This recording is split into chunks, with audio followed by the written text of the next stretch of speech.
Okay. I'm doing a sewing crochet for people that are tender-headed, or just because I didn't like the way the humps were looking, I decided to try it this way. And so I got some gray thread to match her hair, and I'm taking it through the loop and sewing that down so that it'll bring the hole together. And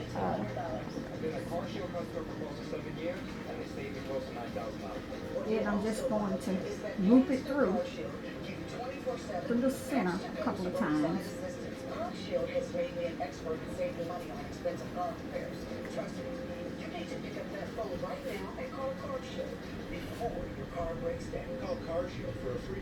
So that it's laying flat to the head and look like I actually did a braid. But you definitely have to make sure you get thread that matches the person's color. I used a shimmery silver and a gray mixed together to try to make this blend. It was just regular thread, but it's doubled so that it'll have enough thickness. And then I'm taking it where this hole is. I'm just going to sew through that a couple of times to close in the hole. And you just have to take the thread underneath and trying to keep my hands out of the way so you can see what you're doing. Don't want that on top.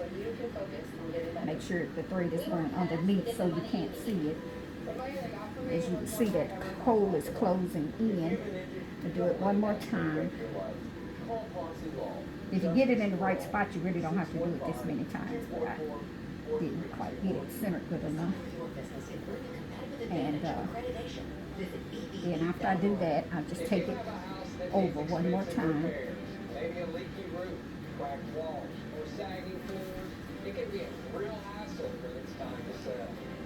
Then I'm going to take the thread underneath the braid so that the thread is never just showing itself,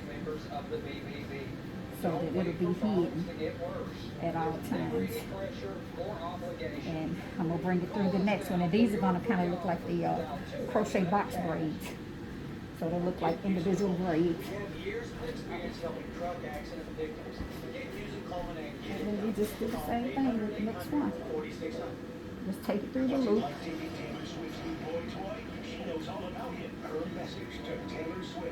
And you know, it doesn't hurt.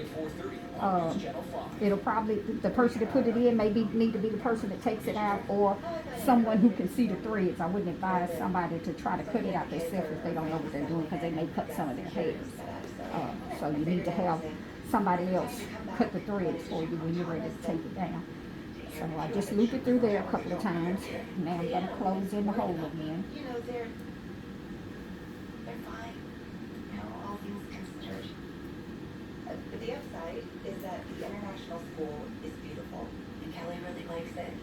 And Hayes is just taking everything in. You know, they've been uprooted from everything they know, and that is hard. And that's how you do it.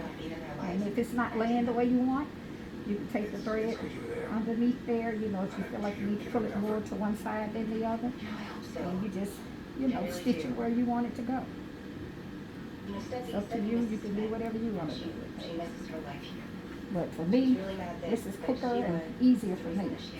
And especially when somebody's tender-headed, and She's just doing everything she can. it's just more comfortable for the person. The kids right now they're So sleeping here. that's how you do it. And you would just go, you know, just continue to do it.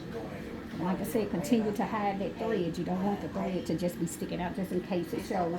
And then also we have some of the,